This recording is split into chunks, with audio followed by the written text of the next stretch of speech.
வீடு திருப்பி அடிச்சாங்க பாருங்க. நான் அவனுங்க அடிக்க சொன்ன அந்த சிட்டியும் சேர்த்து உள்ள வச்சு கேஸ் போடுங்க. இந்த பொண்ணு சொல்லி தான் செஞ்சேன்னு சொன்னா அப்புறம் எங்க தானே கேள்வி கேட்பாங்க. Sir sorry sir, please sir, N wifi விட்டுருங்க சார். தேடி நீ தானே உண்மையை கண்டுபிடிச்ச. இப்ப நீயே காரணமானவங்கள விட சொல்ற. பண்ண மாட்டேன் சார். சார் நான் சைன் பண்ணிட்டேன் சார். இதாம உனக்கு கடைசி வார்னிங். அது நாச்சுன்னா உன்னை நான் எங்க வந்து பிடிக்கிறது? தப்பிச்சு போயிட்டேன்னா இப்ப என்ன நம்ம வீட்டு பிள்ளைய காணாம போயிடுச்சு? உன பிள்ளைய பத்தி நான் தெரிஞ்சுக்கிறேன். இப்படி பேசலாமா? அப்படியாவது முத்துவை வெளியே கொண்டு வந்துருவேன். தப்பே பண்ணாம நான் எதுக்கு எழுதி கொடுக்கணும்? பரவாயில்ல, என்ன இருந்தாலும் ஒரே ஃபேமிலி, இதை கூட செய்ய மாட்டேன். என்ன பிடிச்சி உள்ள வைக்கிறேன், என்ன வேணாலும் பண்ணுவோம். என்ன சார் உன்னை வெளியே விட்டீங்க? பின்ன விடாம என்ன பண்ண சொல்ற? நீ ஆசைப்பட்டது நடக்கல ஃபீல் பண்றியா? முதல்ல உன் வேலையை ஒழுங்கா பாரு போ.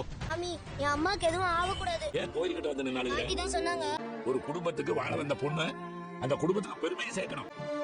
அந்த சிட்டிங்கிற வேணா பெரிய ஊர் தலைவரா? தன்னை சுத்தி இருக்கிறவங்களை பத்தி அக்கறைப்பட்ட நல்ல வழியில தான் போக தோணும். இப்படியே ஏவி விட்டு கொலை செய்த பார்லர் பொண்ணு ஜஸ்ட் மிஸ்ல உன் கொண்டாடி வெளில வந்துருச்சு. அப்ப உங்களை ஆளுங்க வந்து மிரட்டினாங்களே, அது உங்களுக்கான கர்மாவா ஆண்டி? இந்த பிரச்சனைக்கெல்லாம் ஆரம்ப புள்ளியா நீதான். என்னங்க நீங்களும் இப்படி பேசுறீங்க? உன்னை பார்த்து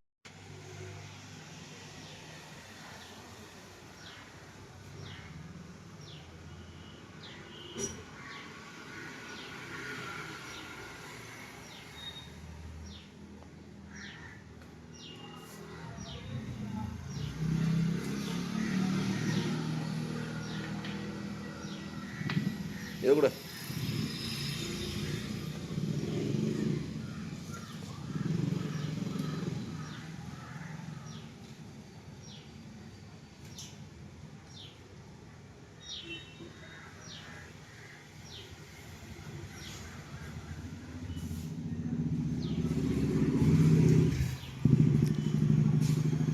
கீழே இருக்கா? ஐயா ஐயா ஐயா